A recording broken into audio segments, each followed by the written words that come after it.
Good morning, student. This is your accountancy class of 11th.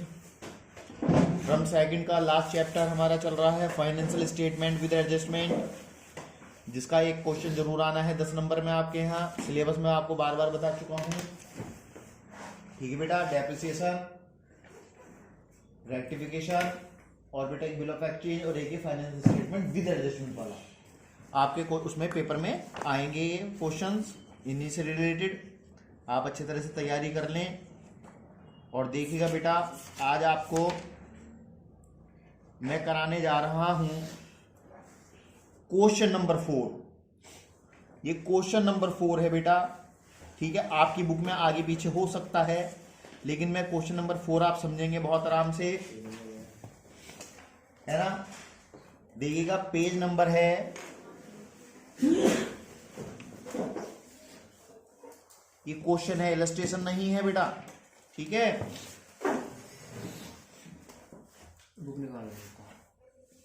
चलिए शुरू करते हैं। सबसे पहले निशान लगाना शुरू करें।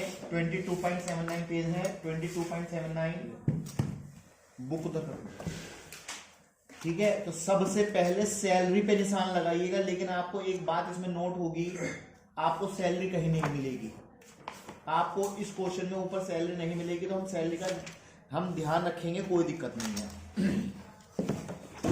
आपने देख टैक्स पर लगाइएगा एक टिक, टैक्स एंड इंश्योरेंस जो लिखा हुआ है। फिर एक इंश्योरेंस के लिए भी कहा है, तो इंश्योरेंस पे भी टिक लगाइएगा आप, 2 टिक लग जाएंगे इस पर। कमीशन पे टिक लगाइएगा बेटा, कमीशन क्रेडिट में लिखा हुआ है। इंटरेस्ट पर लगाइएगा, अगर इंटरेस्ट दिख रहा है तो डिपॉजिट पे लगा लीजिएगा, डिपॉजिट पे है कोई दिक्कत नहीं। हाँ, बैंक ओवरड्राफ्ट पे भी लिखिएगा। अच्छा जी, बैड डेट प्रोविजन डेटर पे लगाइएगा, फर्नीचर पे लगाइएगा, और स्टॉक पे तो लगाते ही नहीं है ना। तो शुरू करते हैं। कैपिटल, कैपिटल बताइए कहां जाती है बेटा। बहुत ही अच्छी बात है, कैपिटल लिखेंगे 10,000 रुपीज, 10,000 रुपीज कैपिटल लिखेंगे बेटा। कैश, बहुत छोटा सा क्वेश्चन है, जल्दी से करेंगे। कैश, कैश कितने रुपए का है? 1500 रुपए का है बेटा, ठीक है। बैंक ओवरड्राफ्ट, बैंक ओवरड्राफ्ट पर टिक लग रहा है, लायबिलिटीज में लिख लेंगे, और अमाउंट है 2000, अंदर लिख लो बेटा, कोई दिक्कत नहीं। परचेज, परचेज आपको अच्छी तरह से मालूम है। परचेज, परचेज जाती है ट्रेडिंग के डेबिट में 12,000 रुपीज, और बेटा सेल्स,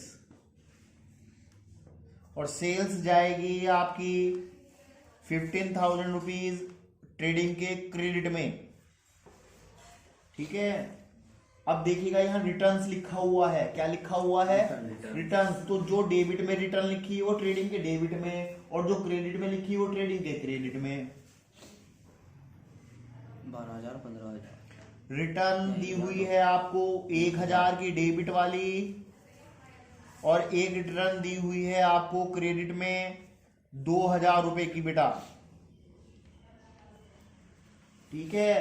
अब देखिएगा यहाँ लिखा हुआ है एस्टेब्लिशमेंट एक्सपेंसेस, एस्टेब्लिशमेंट एक्सपेंसेस, तो आप ट्रेड पीएल के डेबिट में कहाँ लिखेंगे बेटा? पीएल के डेबिट में, प्रॉफिट एंड लॉस के डेबिट में एस्टेब्लिशमेंट एक्सपेंसेस होते हैं। स्थापना भी हिंदी में बोलते हैं इनको, समझ में नहीं आएगा आपकी हिंदी में, है ना। 2,200 rupees. Tax and insurance, tax and insurance जाता है हमारा पीएल के डेबिट में। देखिएगा दोनों बातें लिखनी है इसमें, टैक्सेस एंड इंश्योरेंस।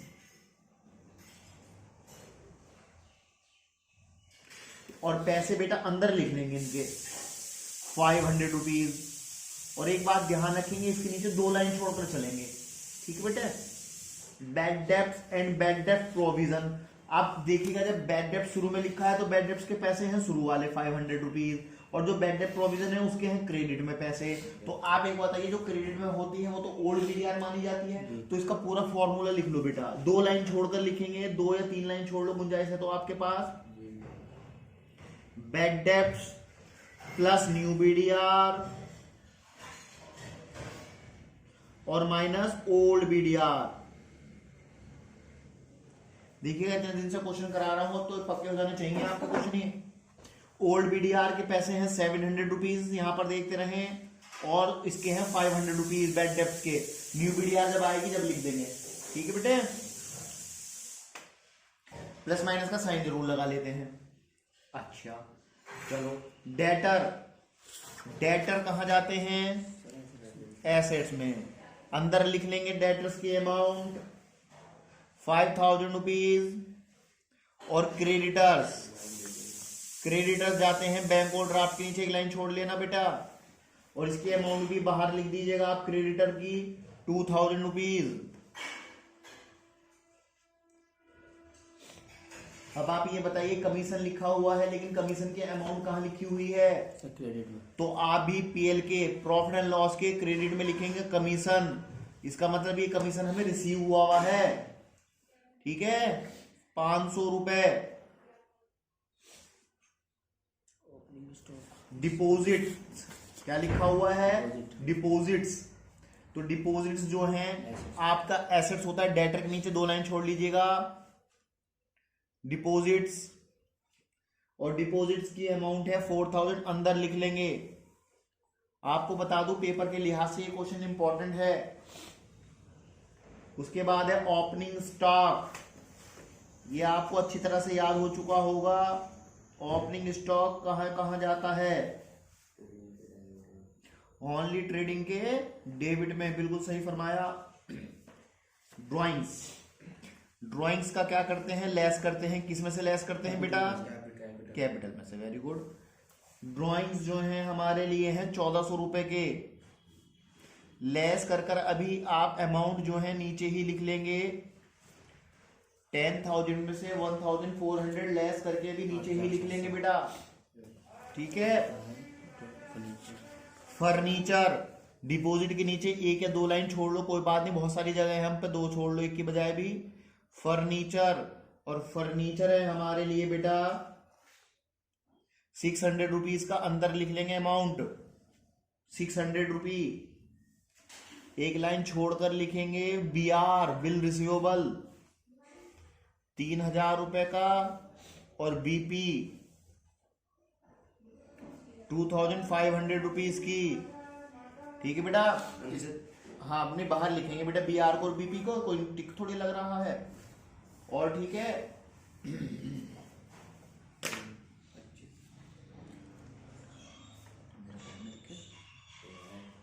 अब इसका एक एक एडजस्टमेंट समझेंगे, एडजस्टमेंट समझेंगे। पेन ले लेना है,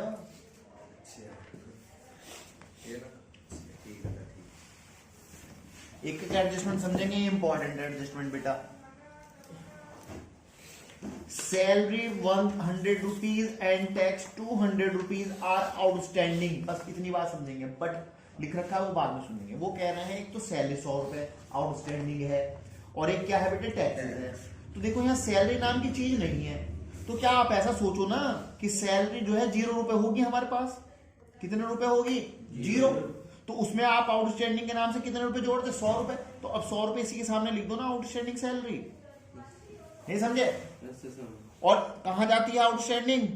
कोई भी चीज हो आउटस्टैंडिंग, वो कहां जाती है? पीएल को, सॉरी, लायबिलिटीज में।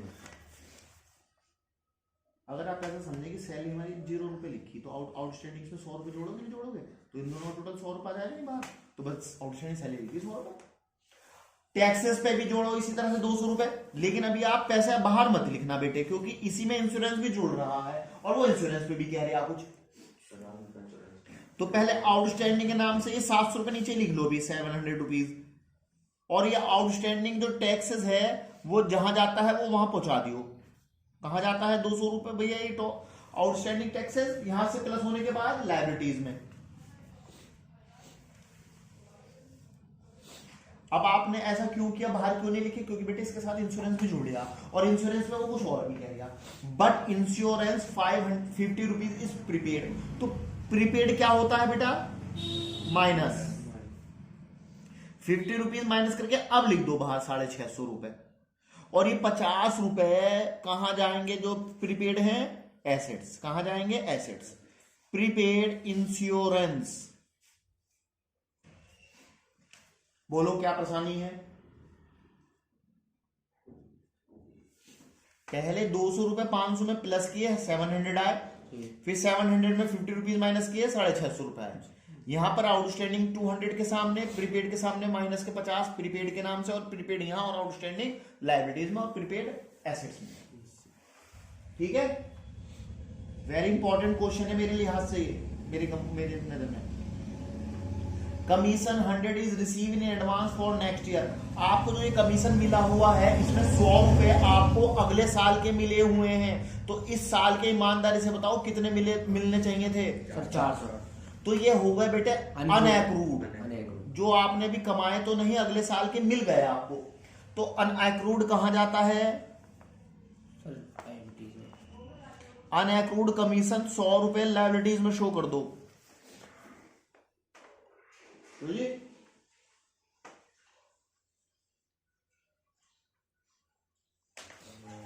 ओके, नेक्स्ट डाउट हो तो बता दी मुझे, अभी कुछ समझा दूंगा 2 बार, बाद में पूछ लेंगे। ठीक है, कोई आपको परेशानी आती है आप स्कूल में आके पूछ लो या बेटे फोन करके पूछ लो।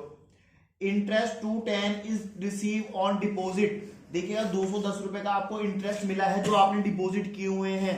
तो आपकी डिपॉजिट जो 4000 थी बैंक में, उस पे आपको 210 रुपए काहे के मिल गए, इंटरेस्ट के।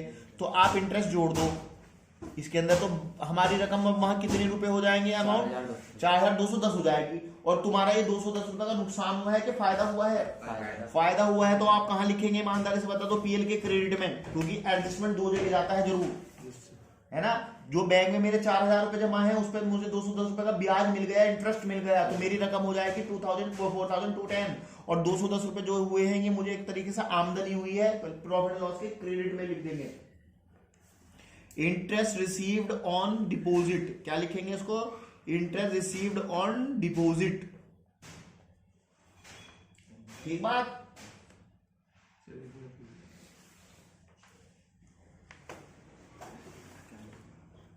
चलिए भैया आगे देखते हैं। And interest on bank overdraft 300 is to be paid. पहले ये बताओ, बैंक ओवरड्राफ्ट आपके लिए लायबिलिटीज होती है कि एसेट्स होता है, तो लायबिलिटी यानी कि कर्जा। तो कर्जे पर आपको इंटरेस्ट देना पड़ेगा, लेना पड़ेगा, देना पड़ेगा। तो अभी आपके जिम्मे 2000 रुपए हैं, 300 रुपए का ब्याज और लग रहा है, इंटरेस्ट लग रहा है, तो आप कितने रुपए देंगे अब उसको, 2300 रुपीज। और ये 300 रुपए आपको नुकसान हुआ है कि फायदा हुआ है, और नुकसान हुआ है तो कहां जाएगा, पीएल के लिखेंगे इंटरेस्ट ऑन किस पर, बैंक ओवरड्राफ्ट पर। ये देख लिया करते हैं लायबिलिटीज पर है कि एसेट्स पर है। एसेट्स पर हमें इंटरेस्ट रिसीव होता है और लायबिलिटीज जो होती है इन पे कर्जा होता है, उस पर हमें देना होता है इंटरेस्ट, कॉमन सेंस है। 4th पॉइंट मैं आपको बताऊंगा नहीं, आपको खुद करना होगा। Bad debt provisions to be maintain at 1000 on debtor.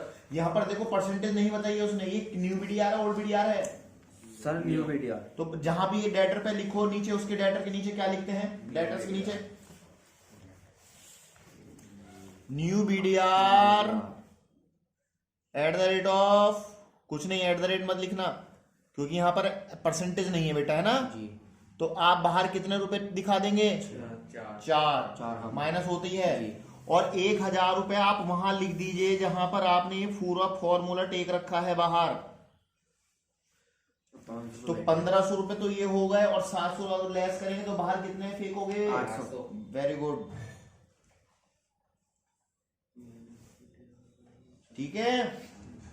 Depreciation अब कह रहा है फर्नीचर पर 10% डेप्रिसिएशन काट दो, तो काट दो तुम भी। क्या लिखोगे, depreciation at the rate of 10%। कितने रुपए कटेगा, 60 रुपीज, 540 रुपए बाहर, 540 बाहर दिखा दीजिएगा। और ये 60 रुपए एक जगह और जाएंगे, कहां पर, किस नाम से, डेप ऑन फर्नीचर। समझ में आ रहा है तुम्हारे? जी।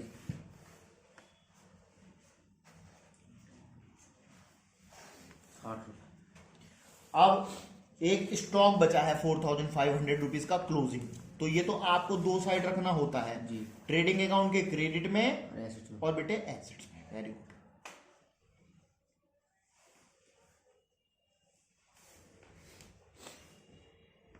ठीक है बेटा, अगर इस क्वेश्चन में आपको कुछ भी बात ऐसी हो जो समझ में नहीं आ रही हो तो आप मुझे फोन करके पूछ लेंगे, स्कूल में पूछ लेंगे। ठीक है बेटा, ओके बेटा, थैंक यू।